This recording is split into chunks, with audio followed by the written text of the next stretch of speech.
టిల్లు హీరోగా సిద్ధు జొన్నలగడ్డకు యువతలో super craze వచ్చేసింది. ప్రస్తుతం టాలీవుడ్లో రొమాంటిక్ కామెడీ పండించడంలో సిద్ధు తర్వాతే ఎవరైనా అని చెప్పొచ్చు. డీజే టిల్లు, టిల్లు స్క్వేర్ చిత్రాల వరుస హిట్స్తో సిద్ధు జొన్నలగడ్డ సూపర్ ఫామ్లో ఉన్నాడు. హ్యాట్రిక్ హిట్పై కన్నేసిన సిద్ధు ఏప్రిల్ 10న తన జాక్ చిత్రంతో ప్రేక్షకుల ముందుకొచ్చాడు. బొమ్మరిల్లు భాస్కర్ దర్శకత్వంలో తెరకెక్కిన ఈ చిత్రాన్ని శ్రీ వెంకటేశ్వర సినీ చిత్ర బ్యానర్పై బీవీఎస్ఎన్ ప్రసాద్ నిర్మించారు. అచ్చు రాజమణి ఈ చిత్రానికి సంగీతం అందించారు. బొమ్మరిల్లు భాస్కర్ ఫామ్పై ఆడియన్స్లో ఆందోళన ఉన్నప్పటికీ సిద్ధు జొన్నలగడ్డ క్రేజ్తో ఈ చిత్రానికి కాస్త బజ్ ఏర్పడింది. బేబీ హీరోయిన్ వైష్ణవి చైతన్య ఈ మూవీలో సిద్ధు జొన్నలగడ్డకు జోడీగా నటించింది. బొమ్మరిల్లు భాస్కర్ ఈ చిత్రాన్ని స్పై యాక్షన్ కామెడీ చిత్రంగా రూపొందించారు. సిద్ధు జొన్నలగడ్డ క్యారెక్టర్ను డైరెక్టర్ ఆసక్తికరంగా రూపొందించారు. అక్కడక్కడ టిల్లు పాత్ర ప్రభావం ఉన్నట్టు అనిపిస్తుంది. సిద్ధు క్యారెక్టర్ ఓకే గానీ ఫస్ట్ హాఫ్ ఎక్కడా ఎంగేజింగ్గా అనిపించదు. గందరగోళంగా ఉండే స్క్రీన్ ప్లే చెడగొట్టిందనే చెప్పొచ్చు. స్పై యాక్షన్ కామెడీగా రూపొందిన జాక్ సినిమా డిసప్పాయింట్ చేసిందంటూ కామెంట్ చేస్తున్నారు నెటిజన్లు.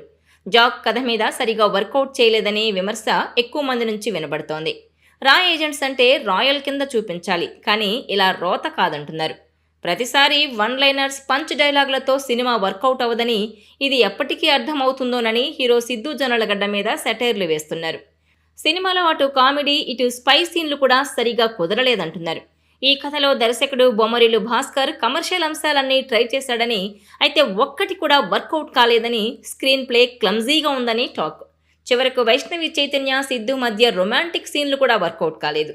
స్పై ఎలిమెంట్స్ ఉన్న సన్నివేశాలు, విలన్ సన్నివేశాలు చాలా బోరింగ్గా అనిపిస్తాయి. ప్రొడక్షన్ వాల్యూస్ కూడా దారుణంగా ఉన్నాయి. బొమ్మరిల్లు భాస్కర్ చాలా కన్ఫ్యూజన్తో ఈ చిత్ర స్క్రీన్ ప్లే నడిపించారు. సంగీత దర్శకుడి నుంచి కూడా సపోర్ట్ లేదు. బీజీఎం ఏమాత్రం ఆకట్టుకోలేదు. ఈ చిత్రంలో ఏదైనా పాజిటివ్ ఉందా అంటే అది సిద్ధు పండించిన కొన్ని కామెడీ సీన్లు మాత్రమే. బొమ్మరిల్లు భాస్కర్ మరోసారి అవకాశం వృధా చేసుకున్నారన్న టాక్ వస్తోంది. డీజే టిల్లు, టిల్లు స్క్వేర్ వరుస విజయాల తర్వాత సిద్ధు జొన్నలగడ్డకు ఈ మూవీతో స్పీడ్ బ్రేకర్ పడిందంటూ ప్రేక్షకులు కామెంట్ చేస్తున్నారు. మరి కలెక్షన్లు ఏ మేరకు ఈ చిత్రాన్ని గట్టెక్కిస్తాయో చూడాలి.